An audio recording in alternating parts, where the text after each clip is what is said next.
حضرت امیر خسرو نے تو اپنے محبوب کے بارے میں کہا تھا، ہر دو عالم قیمت خود گفت آئی، نرخ بالا کن کے ارزانی ہنوز، یعنی تو نے دونوں عالم اپنی قیمت بتائی ہے، اپنا نرخ اور بڑھا دے کہ ابھی تو ارزاں ہے۔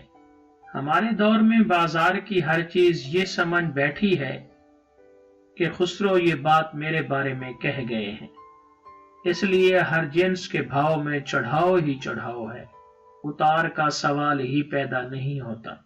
چیزوں کا یہ حال ہے کہ آسمان سے باتیں ہی نہیں کرتی بلکہ آسمانی چیز بن گئی ہے۔ عوام کی قوت خرید ایک سسکتی ہوئی نارسائی بن چکی ہے۔ اب غم دوراں کے ذیل میں ہماری غزل میں اس ہوش ربا گرانی کا ذکر ہونے لگا ہے۔ کسی شاعر نے اس دکھ کو کس شدت سے محسوس کیا ہے۔ بچے کا ہاتھ جا نہ سکا آسمان پر، بچے کا ہاتھ جا نہ سکا آسمان پر، گویا محو نجوم سجے تھے دکان پر۔ یہ گرانی تو ایسی ہے کہ چاند کے حوالے سے بھی پورے طور پر بیان نہیں ہو سکتی، اس لیے کہ چاند تو صرف 14 دنوں تک بڑھتا ہے اور پھر کم ہونا شروع ہو جاتا ہے، لیکن ہم تو ایسی کوئی چیز دیکھی نہ سنی جس کے دام ایک دفعہ بڑھ جائیں اور پھر کم ہو جائیں۔ بکرے کے گوشت کا نرخ ہمارے دیکھتے ہی دیکھتے پہاڑ کی بلندی تک پہنچ گیا ہے۔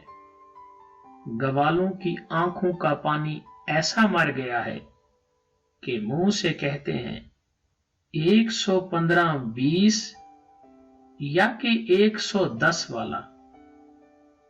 کسی نے خواب میں بھی نہیں سوچا تھا کہ پانی ملا دودھ اعلانیہ بکے گا اور گاہک خریدنے پر مجبور ہوگا۔ بس یہی مجبوری ہی تو ہے کہ گراں فروش جس کا بھرپور فائدہ اٹھاتا ہے۔ ابھی پچھلے ماہ رمضان کی بات ہے کہ منڈی میں کھجوریں 105 روپے کلو بک رہی تھی اور محلے کی دکان پر 500 روپے کی بک رہی تھی، اور وہ بھی انتہائی ناقص۔ گراں فروش آج کل چاندی نہیں سونا بنانے کی فکر میں ہے، اسی لیے مہنگائی کے ایسے ایسے مظاہرے دیکھنے میں آتے ہیں کہ کچھ پلے نہیں پڑتا۔ اس کا جواز کیا ہے؟ آخر یہ اصول اقتصاد کیسے سمجھ میں آئے کہ گرمیاں آتی ہیں تو انڈے اور مہنگے ہو جاتے ہیں؟ چاہیے تو یہ کہ زرعی اور صنعتی اجناس زیادہ سے زیادہ پیدا کی جائیں، لیکن کاروباری طبقہ اور صنعت کار یہ چاہتے ہیں کہ صرف ایک ہی چیز پیدا کی جائے، طلب، اور وہ بھی مصنوعی۔ طلب بڑھ جائے تو مال کی جو قیمت چاہے وصول کرو۔ اس سلسلے میں وہ ابجد کے سارے حروف بھلا بیٹھے ہیں، انہیں تو صرف ایک ہی حرف یاد ہے کہ زال سے ذخیرہ، اسمگلر اور ذخیرہ اندوز کے اعمال متضاد ہیں۔ ایک چیزوں کے انبار بیرون ملک دھکیل دیتا ہے اور دوسرا اندرون ملک جمع کر لیتا ہے، اور نتیجہ دونوں کا ایک ہی کہ گاہک جیب میں پیسے ڈال کر پھرتے رہتے ہیں اور مارکیٹ میں مطلوبہ جنس دکھائی نہیں دیتی، اور اگر دکھائی دے تو ہاتھ اس تک پہنچ نہیں پاتے۔ ایک زمانہ تھا کہ گاہک بھری ہوئی جیب لے کر جاتا تھا تو بازار سے چیزوں کا تھیلا بھر کر ضرور لے آتا تھا، اور اب یہ حال ہے کہ روپوں کا تھیلا بھر کے لے جائے تو پھر بھی خریداری کے بعد اس تھیلے کا پیٹ نہیں بھرتا۔ ایک خریدار وہ بھی ہے جس کی جیب میں رقم جیب کے رقبے سے زیادہ ہے۔ جب یہ صاحب بازار کا رخ کرتے ہیں تو ان کا خرام ناز گراں فروش کو گراں فروشی پر اور بھی دلیر بنا دیتا ہے۔ یہ درست ہے کہ مہنگائی اور گراں فروشی کی اور بھی کئی وجوہات ہیں۔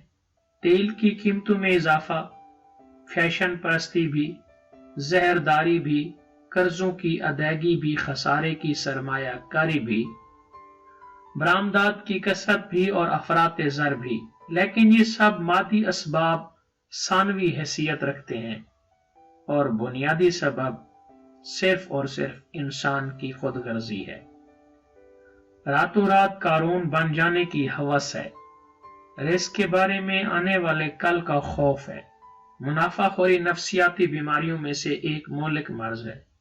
سونے کی ہوس دراصل روح کا یرغان ہے اور اس کا علاج صرف اللہ کا خوف ہے، جو باقی سارے خوف ختم کر دیتا ہے اور انسان کے اندر دوسرے انسانوں کے لیے درد مندی پیدا کرتا ہے۔ کسی گراں فروش اور منافع خور سے پوچھا جائے کہ آخر تو کس لیے اتنی دولت جمع کر رہا ہے، تو دھن کی دھن اس پر اس قدر سوار ہے کہ اس کے پاس اس سوال کا جواب دینے کی بھی فرصت نہیں۔ حالانکہ سب ٹھاٹھ پڑا رہ جائے گا، سب ٹھاٹھ پڑا رہ جائے گا، جب لا جلے گا پنجہ۔